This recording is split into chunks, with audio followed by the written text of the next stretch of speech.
measuring tape, scissors, and matching color of threads. These are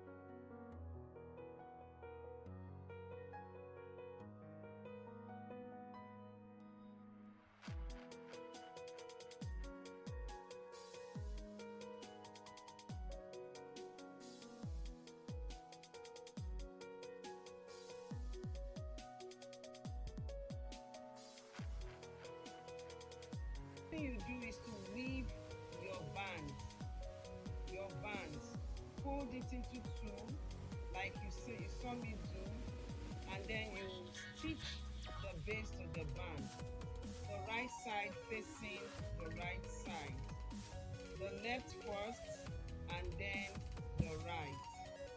That's what I'm doing there. I'm stitching my base to my band. Make sure you weave along as you continue to sew. I finished stitching the band to the base. What is next now is to continue to make my pleats. But before I start making the pleats, I need to join my handle or tie, because this is not a stretchy fabric, and I don't want to use elastic, so I decided to make my ties, which I did behind the camera. I will stitch the left tie to the left and the right tie to the right. Now see the way I'm stitching my ties. I take it like 1 inch in, add 1 inch, take it 1 inch on the tie, 1 inch on the band, and I endeavor to make my width of the band same with my tie. It gives it a neat finishing. I've joined my tie to my band, as you can see, and now I continue to make my pleats. I'm trying to show you here that these pleats are not the regular pleats like the Autogele pleats. It's not the same. In the Autogele pleats, your pleats lie flat one on top another. This one, you pleat individually. You make individual pleats. You don't stitch one pleat on top another. And you have to get your measurement tape and take accurate measurement between your pleats. That's the beauty of this body pleated turban. And now the trick is this: after your last stitch, you measure 1 inch. Then you measure for your pleat 3 inches, which you divide into two. I hope you understand. The pleats are 1 inch apart, and for the pleat itself, 3 inches. The 3 inches divided into two gives you 1.5 inch per pleat. This is what I did for this job. If you want your pleat to be smaller, you reduce the width of your pleat. I have been able to make some pleats. Remember, 1 inch is in between the pleats. I'm going ahead now to completing my pleats. This time around, I resort to use another method, but maintain the same measurement. 1 inch in between pleats, fatness of pleats 1.5 inch. 1.5 on this side, 1.5 on the other side. That one gives me 3 inches. So now, after I've measured my 1 inch separation, interval, I fold into two and see me stitching. Just watch what I'm doing. You will get it. It's very simple. At this point, I believe you're getting value from this tutorial. It's very interesting, but highly calculating. If you really want your turban to come out well, calculate well. Have you subscribed to this wonderful channel? Please, you are welcome. To all our returning subscribers, I celebrate you and I love you so much. But for those who have not subscribed, please do not hesitate. Subscribe to this channel. Subscription is totally free. Then please press on that notification bell so that you will be notified anytime we upload new videos. At least I upload videos twice a week. That's the least. And we so much love you and want you to be your own boss. We are eager to help you grow. Join this wonderful family, Sweet Susan Fashion and Craft Academy. Like our videos, share with other creative ladies across the globe, and like what we have already posted. Pass some comments, it will make me to know that people are following me. Please help this channel grow by subscribing. Now I continue with my pleating. It takes a whole lot of attention. You have to give body pleated turban attention. You are not pleating and doing other things. You face it with little or no distraction. Endeavor that your pleats are almost equal. It is possible to be equal if you are calm and you keep calculating. You can see me. I'll sew, I'll measure, I'll mark. I'll sew, I'll measure, I'll mark. I continue this until I finished almost the full 60 inches. Remember, our length is 60 inches. Now, if you don't want your turban cap to be so long, you can work with 50 inches. But this lady here prefers it to really flow to the back.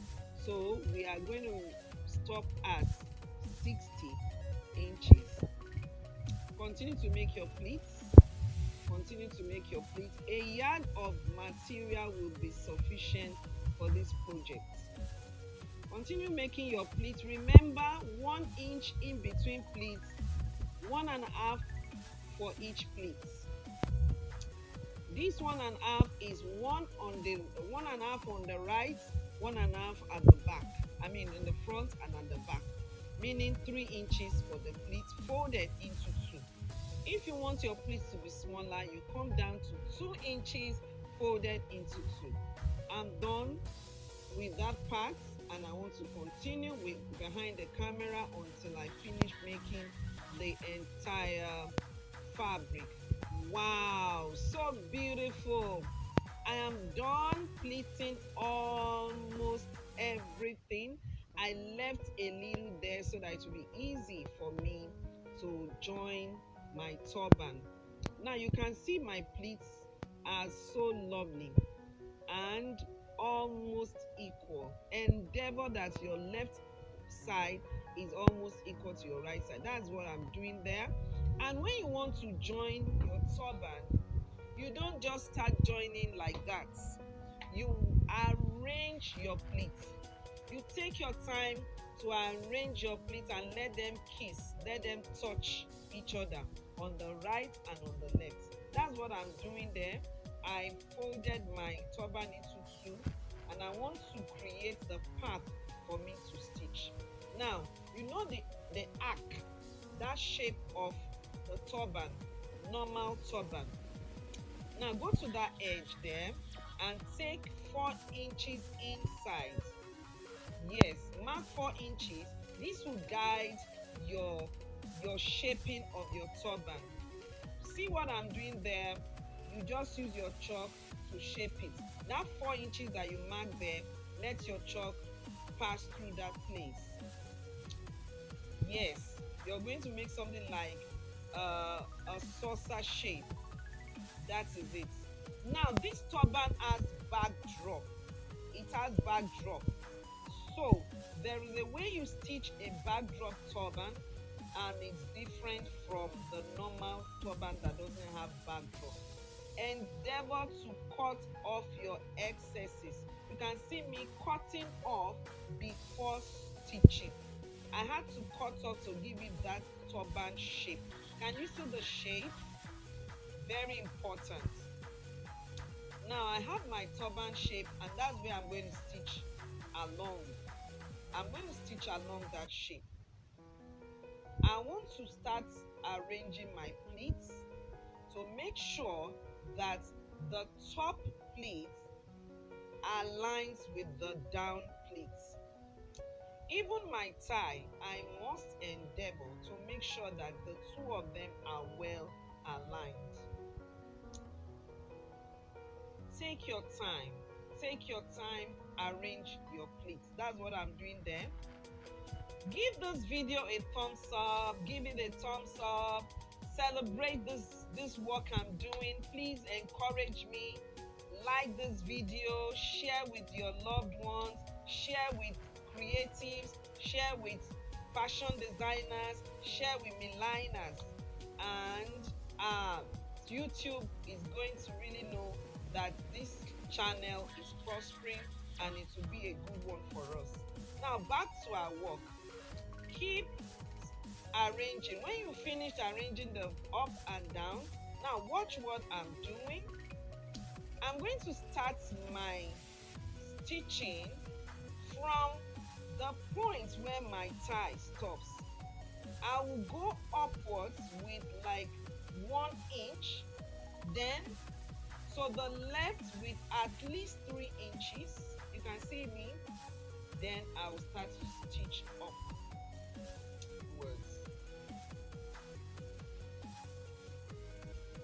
Endeavor to make your pleats align. It's very important.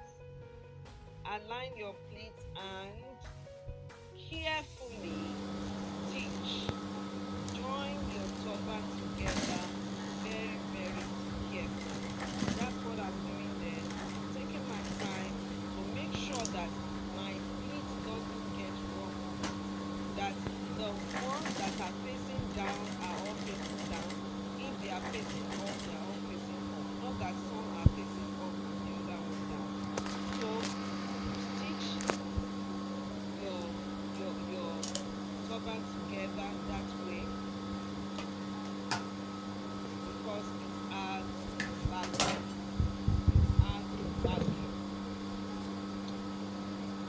This turban is so beautiful. By the time I finished it, I was really, really impressed with myself.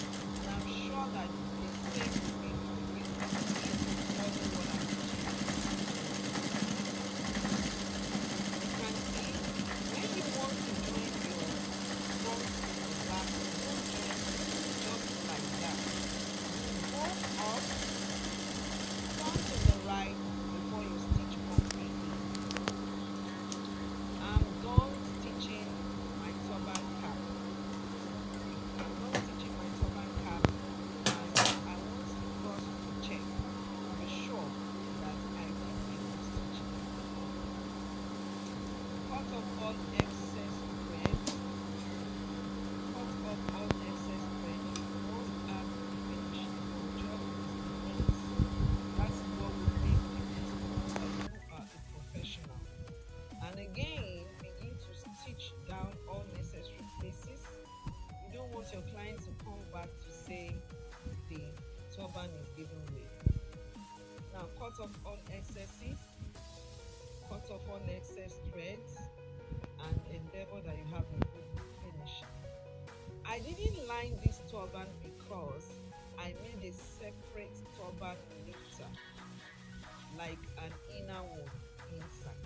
But for you, if you want your work to, be different, you can decide to line it. Now, I have turned it inside out to endeavor to cross-check that my pleats are well aligned. You can see me checking that my pleats are well aligned one to each other. The next thing for me to do now is to thread my needle and begin to do my running stitch. I will run my stitch inside. So I turn it again, bringing the inside out in order for me to do my running stitches. So from the point where you finished your backdrop, that's where you're going to be stitching from. I've done the running stitch and that is beautiful omoge turban.